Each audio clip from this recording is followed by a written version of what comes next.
Many years ago, in the University of Lagos, there lived a beautiful young lady named Amara. Amara was the kind of girl who turned heads wherever she went. She was tall, fair-skinned, and very beautiful. As a matter of fact, boys lost sleep over her beauty. But unlike many of her mates, Amara's dream was not to become a doctor or a lawyer. No, her only goal in life was simple: to marry a stinkingly rich man. So while other girls attended lectures and workshops, Amara was jumping from one party to the other, hooking up with married men with swollen stomachs and fat pockets. Her mantra was always, I did not come to this world to suffer. Oh. I, Amara Nwokolo, can never marry a struggling man. God forbid. Her roommates, Chika and Blessing, often tried to make her change her mindset, saying, Amara, why not marry a young man, someone that you would build with?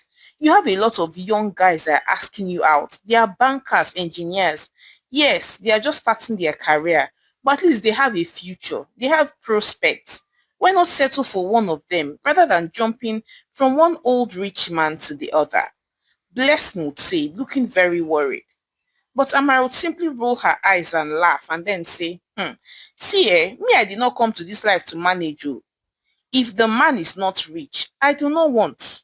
I want to be able to have breakfast in Paris, lunch in Italy, and dinner in Ghana, if I so choose.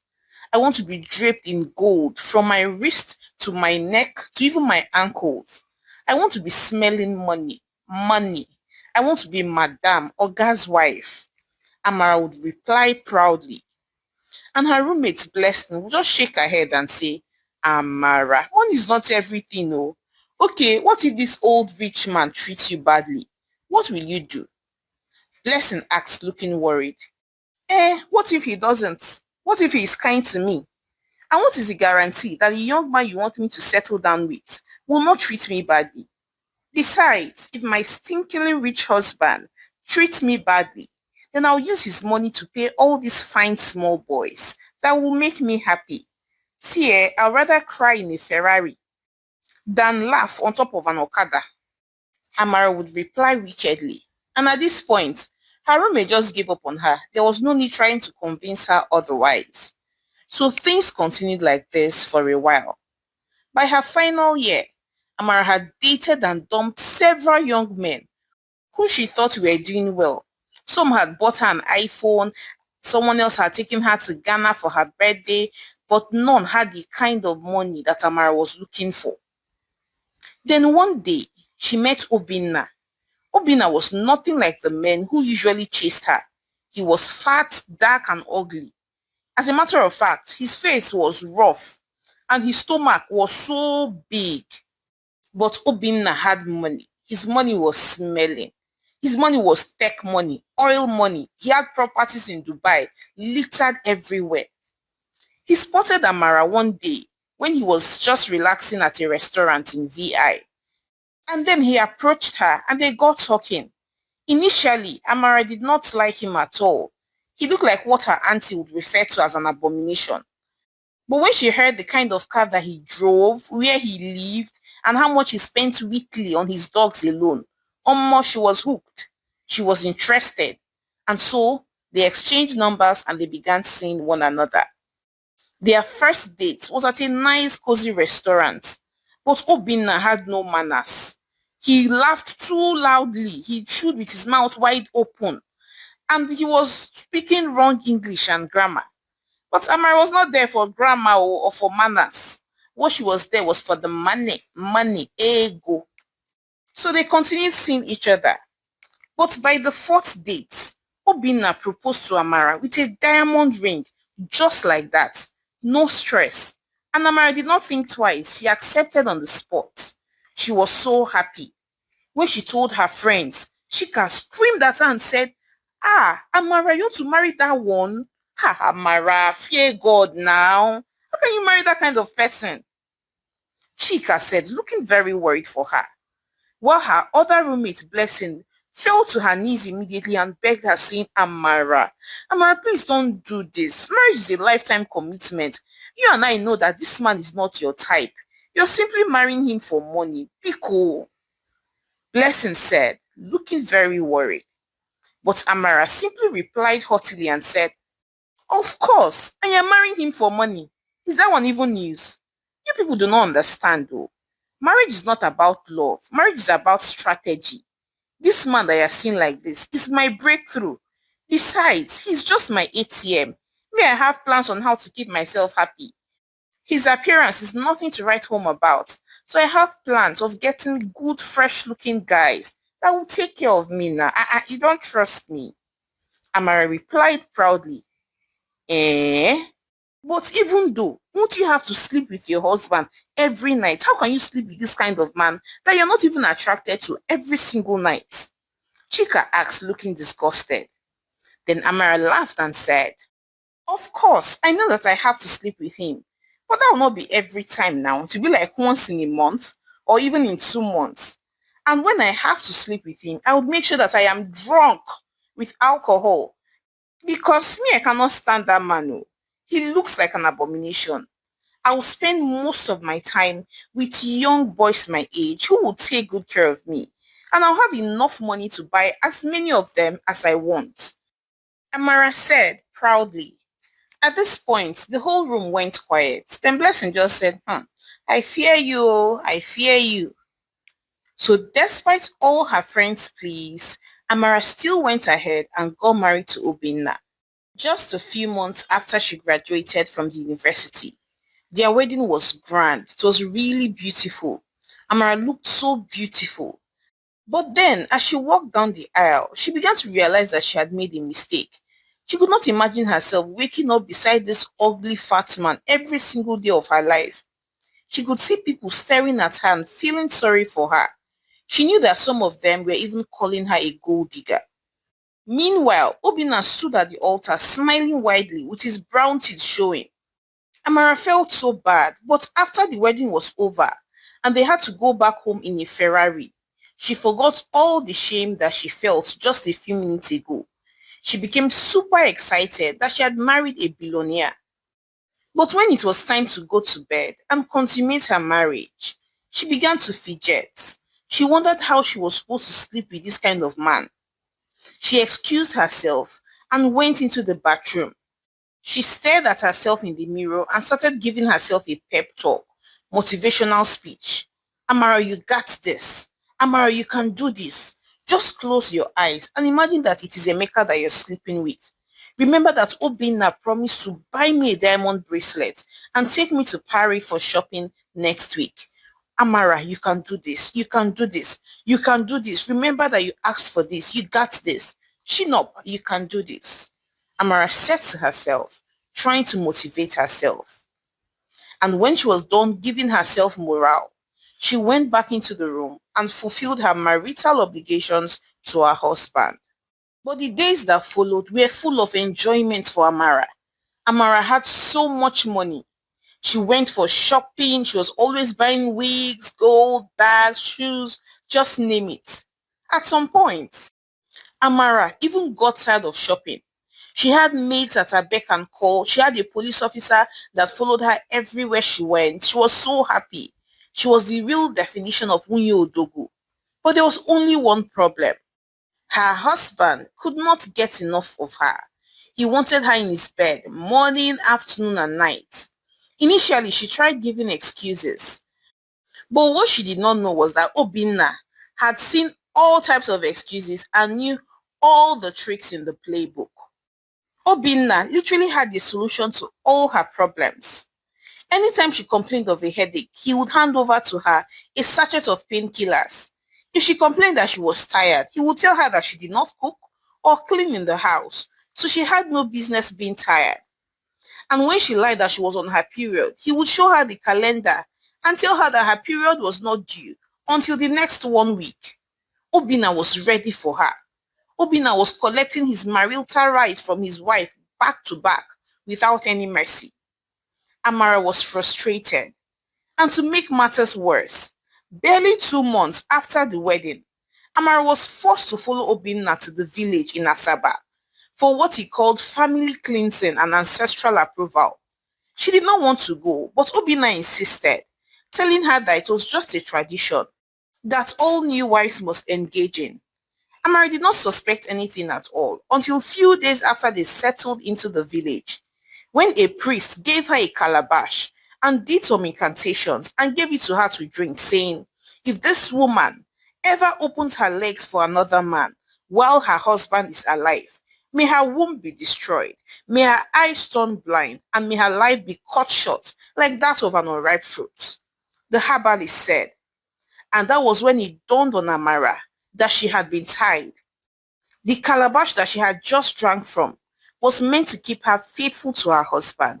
If not, she was going to suffer the consequences. Amara was so sad because she knew that she had chained herself to a man that she could never love, not now or in the future. And she definitely knew that it was only death that could set her free. So a few days later, they all went back to Lagos, back to the luxurious lifestyle that she loved. But her peace was gone. At night, she could not even sleep. She began to pray fervently, but not for love or children or God's blessings. Rather, she was praying that her husband should die. God, please, let this man sleep and not wake up. Please, I cannot do this anymore. I cannot imagine staying with this man all the days of his life. I hate him. I hate myself. Kill him. Kill him. Let me be free. Please, people say you're a God of mercy. Please show me mercy by killing this man. Amara would pray fervently. But every morning, Obina would wake up pale and hearty. He refused to die. Amara was so frustrated. She remembered all the advice that her friends had advised her. She thought she would be able to outsmart Obina, but now she realized that it was foolishness for her to have thought of outsmarting a man that was way older than her. Now, not only could she not cheat, but she fulfilled her marital obligations every single day, sometimes twice a day, except when she was on her period. And not just that, but Obina also made sure that she went with him to every event. He wanted to show her off. She was his trophy wife, his prized possession. Amara became so sad. The money that she had no longer even meant anything to her. Then one day, she missed her period. She began to cry. God, please, I hope it is not what I think it is. I hope it is not pregnancy. God, please. But lo and behold, she ran a test and she was pregnant. Amara spent the next few hours crying. What should be a thing of joy to other married women had become a thing of sorrow to her. So she came up with a plan. She was going to abort the child. And that was how she went ahead and actually aborted the pregnancy. And she did abort two more pregnancies. And by the fourth time, the doctor warned her saying, Amara, your womb is getting weak. Oh. If you continue like this, you may never be able to carry your own child. The doctor said, looking worried. But Amara stared him in the eyes very excitedly and said, this is the best news that I have heard in a while. I don't want to ever give birth for that man. You need to see my husband. He's not worth beholding. He's not worth looking at. And I don't want to give birth to a child that will now look like him. Biko, biko, biko, Amara said. So things continued like this for a while. But one day, Amara got the shock of her life. She had just returned home from her usual facial appointment in Lekki when she saw Obina sitting quietly in the parlor. Immediately he saw her, he jumped up and said, oh, so you really thought that you were smart, Abi? You thought that I would not find out. Yes, of course, I know that you're a gold digger, and I actually do not mind. But to abort my own children, that is going too far. You think I do not see how you squeeze your face when I touch you? How you're ashamed of going out with me? How the only thing you want to do is to spend my money? I actually do not mind. I don't mind. But you see, to kill my child, that is the height of it. I am done with this marriage. And I will make sure that you do not get a dime from me. You killed my seed. You killed my children, my legacy. You treat me like a curse, like I'm not human. Amara, you disgust me. Obina screamed angrily at his wife. Amara immediately fell to her knees, crying and weeping. Please forgive me. I promise to change. I was only being childish. Now I've learnt my lesson. Please give me another chance. I promise I will change. I will give birth to quadruplets for you if that is what you want. Amara said, crying profusely. But Obina's mind was made up. With which womb? No, no, no. Tell me. With which womb do you want to use and carry quadruplets? The one that you have destroyed. You are completely useless to me now, and I am done. And for your information, all the accounts I opened for you have been shut down. The cars are no longer in your name. The house, nothing is in your name. Your cards have been blocked. You are leaving my house the same way you came. You are leaving with nothing. Obina screamed out angrily. Amara collapsed to the floor, begging and pleading, please, please, please, don't do this to me. Where will I go? She said all at once, crying. But Obina did not care. He called his boys and they bundled her out of his home. 2 months later, Amara's life had changed. It had turned around for the worse. She was now living in a small one-room apartment in Ajegunle, sleeping on the mattress on the floor. No maid, no driver, no cars, no police officer. Just heat, mosquitoes, and a rusted fan that made more noise than breeze. Her phone barely rang anymore. No sensible man wanted to marry her, especially after they had heard that she had lost her womb. So Amara was now poor and sold tomatoes at the market. One day, when she was selling at the market in Yaba, she ran into Chika. Chika, her former roommate. Amara, is that really you? What happened? What is it? How can you be selling tomatoes? What happened? Chika asked in shock. Amara was so ashamed of herself, then told Chika all that had happened to her. Chika comforted her before she walked away. That night, Amara stayed awake thinking about her life, how she had been reduced to nothing. And she thought about Chika. Chika looked so good from all that Chika had told her. Chika had gotten married to a young, goal-driven man, and together they had built an empire and they were now very wealthy. She remembered her ex-husband also and realized that he was not even bad to her. Rather, she was the one that was actually unfair to him. She heard that he had even gotten married to another lady that loved him the way he was and that they already had twin babies. Amara was so broken. She had lost a rich husband, she had lost her friends, she had lost her womb, and now she had lost the hope of ever getting children. She wished that she could turn back the hands of time, but it was too late. She laid her bed and she was lying on it. Hi besties, it's your favorite storyteller, Omalicha. Thank you so much for watching my story to the end. So I'd like to hear your thoughts on this one as usual. What do you think? Do you think Amara deserved the ending that she got? And also, what do you think of people that marry for money? Like, do you think you can do it? Can you just marry for money? Like the guy is not your spec. He's not your spec at all. He's not the kind of man you would have married on a normal day, but he has money. Just tell me the truth. Can you marry for money?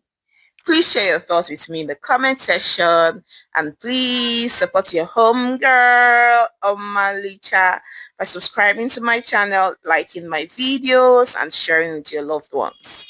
So now, till I come your way again with more interesting stories. Bye.